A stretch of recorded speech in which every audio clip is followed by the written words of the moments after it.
Hi everyone, I'm Kate Kennedy and I'm here with day 56 of 100 Days of Kane, PA. And there are so many things that make Kane unique. So today we're going to talk with Joe Thornburg about his experience moving to Kane in 1997 to become a music teacher here in the school district. He came from Pittsburgh and noticed a lot of special things about Kane right away. And in addition to sharing those stories, he's going to talk to us about one of his favorite ways of spending time, which is at the disc golf course here in Evergreen Park. So you're in for some great stories today, and I'm going to go ahead and flip you around. And we'll walk over here and say, hello, Mr. Thornburg. How are you? Good. How about yourself today? Good. I'm so happy that you agreed to talk with us. Okay. And would love to start with what brought you to Kane? I was student teaching in Bethel Park, Pennsylvania in October of '96 when I heard about a job through my cooperating teacher in a little town called Kane. I looked it up on a map and laughed and said, there's no way I would ever go up there. And he said, take the interview just to get experience at job interviewing. Took the interview. They called me back around Thanksgiving. They offered me the job a couple days later, and then I moved up and began my career January 2nd of 1997. All right, and so you're from Pittsburgh originally. Yes, I am from Pittsburgh. I was born and bred there. And then you went to which school? West Virginia University. Which is a bigger city, town. Right. Yeah, so you've pretty much had your whole life up to that point being in more of a city setting. Yes. And then you take this first job here in Kane, 1997. Yep. What were some of your impressions or some things that were standing out to you? Shell shock. A number of things just I found interesting about living in a small town. Number one, we went to the grocery store moving in and over Christmas, and people would leave their car running when they went into the grocery store, and I found that shocking. I was scared cars would get stolen. That was very interesting. Now I find out it's a very safe town, which is great. So yeah, the car's running to keep it warm while Yes, they're exactly. But to see that from the city was a surprise. That was a big surprise. Another thing was whenever you would give your information, people would only give their phone numbers in 4 digits. I was not used to just giving 4952. I would always give 814-837-4952 coming from a big area, and it took me a while to catch on as to what people were talking about when they would mention these 4 digits. This is late 90s, keep in mind. So yeah. That's great. Yep. What else?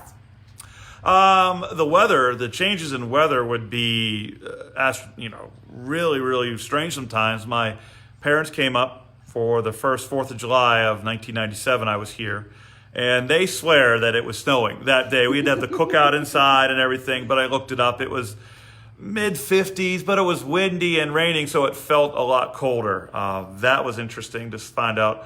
Also, that people wanted me to join their church. Everybody, hi, what's your name? Where are you from? What do you do? Would you like to join our church? I found that extremely interesting too. And I didn't say, I'm sorry, I'm Catholic. Then they said, it's okay, we still accept your type here too. I found that really, really interesting as well too. Trying to be welcoming and encourage you to join their community too. Oh yeah, it was really welcoming to hear that everyone wanted me to be part of their church. So yeah, I took it as a compliment. Yeah, that's great. That's great. Those are some great observations about a new town. Yes. What about in the school district at that time? You come in the middle of winter. Oh, yeah. Okay, yeah. Thank you for reminding me. Pittsburgh is very safe, has always been very safe with delays and cancellations. It was a time-honored passage growing up to listen for your school. On the radio, I was from Woodland Hill, so I'd have to wait till the very end. And I was surprised that when we'd get all this snow and ice in Kane, that they would seem to skip over the K's. We would never hear Kane. And then I come to find out canceling and delaying was not a thing for Kane for a number of years when I came up here. Yeah. So that was very strange. But I learned to deal with it and got a 4-wheel drive vehicle because of it. So, of course. Yes. Definitely at that time, you went to school no matter what it seemed like. Right. There's not cancellations or delays. No. Yeah, what a surprise probably coming from the city to observe these things that made Kane really unique. And it makes a very special town, too. I mean, can't ask for a better place to live. Well, I was going to say, obviously, you like it because you've been here over 22 years. Exactly, yeah. And one of the ways that you like to spend your time is at the disc golf course here at Evergreen Park. Mm-hmm. Can you tell us a little bit about what you know of the history of the disc golf in Kane? From what I know of it, some local residents used to play this game in the 70s. They would sneak in at night and paint numbers on the trees that some are still available and to be seen in the park. And then they would come during the day and play what was called object golf. They would take a Frisbee, and they would stand it, they would throw it and try to hit the tree. That was been going on for years, I'm sure, all over the country. Then in 2014, the course officially was put in by Mike Szymanski. He started the process a number of years before that, maybe 2009. Took him a while to get the funding and the permission to put in the baskets that you'll see around the park. Once that came in, then a loose group of us formed that like to play the game a lot. We kind of just met up here, exchanged names and numbers, and then we took it from there and put in different tee pads, fundraise for tee signs, mulch around the baskets, do various course improvements to make it better and more playable for the community. That's awesome. And Yep. so do groups of you guys get together regularly? Yes, we first came up with a Sunday morning round. We loosely call it the Sunday Devotional. It's at 10 a.m. We meet up on the corner of Park and Birch, okay, every Sunday at 10. And it's just a loose group of us. We just throw around, very casual, have a good time. After a while of that, we met some new players and we all got better and we wanted to become more competitive. So we formed a Thursday night league, which is more competitive. We keep score more accurately. We also have little bragging rights for club championships and stuff. And that's only 10 weeks out of the year. But the Sunday morning round lasts throughout the year, even into winter. Yeah, and so speaking of that, you have a great story about playing in the winter. Yeah. In the winter, this winter, there was a Saturday night, there was about 18 to 24 inches of fresh snow. And we had our Sunday morning round scheduled at 10. And there was a gentleman up from Texas, Jeremy Lockwood. Shout out, Jeremy, if you're watching. He was a fitting or a coatings inspector up here. And he's from Texas, and he had never played disc golf in the snow. And I was not going to show up that day. And he texted me, says, I want to play in the snow. So we did. The average round takes an hour for two of us. That day it took 3 hours. Snow was knee deep all around the course, waist deep in some spots, and it was awful. But you Awful. did it. But we you did it. did it. I was exhausted. So you're walking through Evergreen Park Yes. with snow like above your knees, Yes. probably. But the baskets, the thing that the Yep. disc goes in must have been above snow. Barely. Yeah. Barely above snow. Right. Well, what was his impression of that? He really enjoyed it. He brought actually a little sled. He put his bag on to tow behind him. Smart. It didn't work out too well because the snow was just too deep. But he loved it and said he'll never do it again. Loved it. Well, what a great story and a great Yeah. memory. What are some other memorable things that have happened on this course? We had a tournament here. We've had a number of tournaments. Our biggest one probably was last August, where we had about 40 people come and play this course. There were discs flying everywhere. A couple guys from out of state, maybe Ohio, but we had guys from Altoona come up, and Pittsburgh and the Sharon area as well. Very nice. Yeah. Yeah, 40 people to come for a tournament here. That's really awesome. Right. How do people find out about the tournaments for disc golf? We have an online presence. We have a Kane Disc Golf page that has a lot of information. You can ask to join it, and we give out information about rounds, discs that we lose here, other events that are going on in the area. We also offer people to come join if they want to. Also online, there's a number of course websites like Disc Golf Course Review, Disc Golf Scene, that not only offer local disc golf information, but disc golf information for the nation. Okay, Yeah, that's nationally. so cool. Yep. So you've been doing this for a while. You obviously love it. Yes. On this course here in Kane, in Evergreen Park, what is your all-time high and your all-time low scores? The par here is what we call par 59, just like golf. My best is an 11 under or 48. I had that once. My worst is, I think, 18 over or something like that. Yeah. Big range there. I had hurt my back, and I took about 6 to 8 weeks off, and I came back, and I was very careful, and I shot 18 over, but at least I was out playing again. Yeah, That's how you have to look at it. That's how you have to look at it. That's right. And, just on any given day when a group of you are out here, do people get frustrated? Like, what are some funny things that happen on the course? Yeah, people have bad shots all the time. They'll hit trees and roll behind them. They'll hit trees, hit other people. Oh, no. Every once in a while, we'll have a couple disc golfers lose their temper and kick or throw their bags and empty their entire bag into creeks and stuff. Maybe drop the occasional naughty word here and there, which we will not say right now. So, yeah. Well, how fun. What a great way to spend time. And Evergreen Park is just beautiful. So you're walking through the park, you're getting exercise, you're breathing fresh air. What a great way to spend some time. What is it that you love about disc golf? For me, it's a walk. It's a competitive activity. You get to see great scenery, and then each course is different. So you get to see Mother Nature, lakes. I've played over lakes, mountains, beautiful park settings like this, and it's just fantastic. One of the other things I like to do is take pride in a well-thrown shot. Just like hitting a good golf shot, you take pride. You like to watch the flight of it. Same with a disc. You throw it. It's a very, very pretty thing to watch in flight in person. Yeah, especially when you hit that sweet spot. Yes, sweet exactly. Yeah, I'm sure it feels really good. Yep. Well, speaking of all that, why don't you show us what it's like? Oh, okay. And actually, if you want to pan over, there's a couple kids that's just playing right over there. You see their bags and their discs right over there. You see them? Yeah. So I'll show you real quick here. Yeah. This is all new to me, so I'm really excited to learn. I'll just bring a couple here. So these are the discs. You said too that you have some like wall art. Yeah, there's some wall art.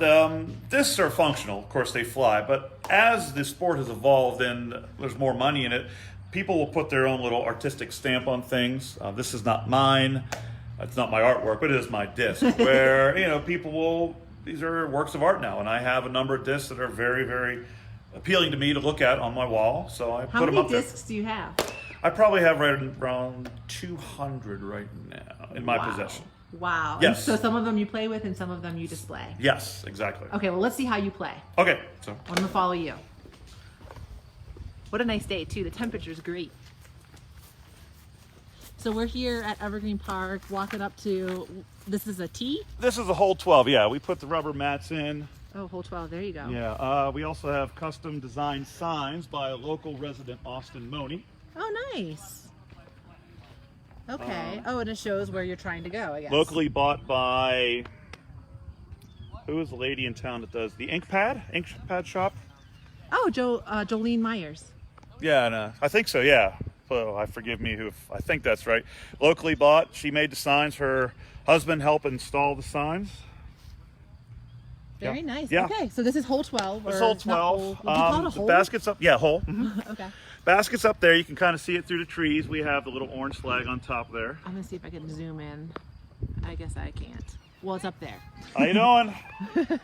Go ahead, guys. Throw away. So we'll watch them throw. They're kind of throwing the same hole we are. We're doing some etiquette. Yes.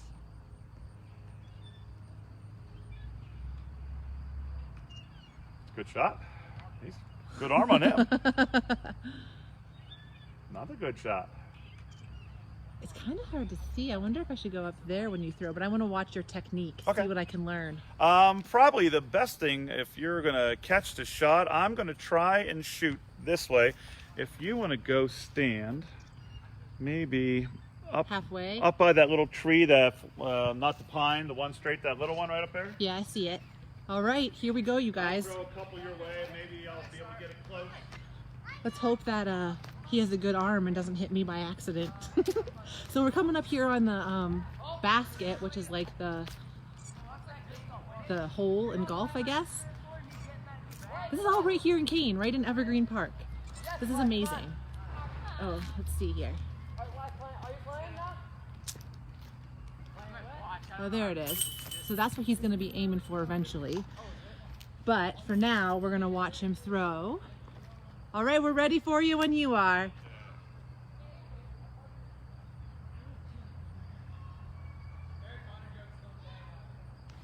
Ooh. That was great.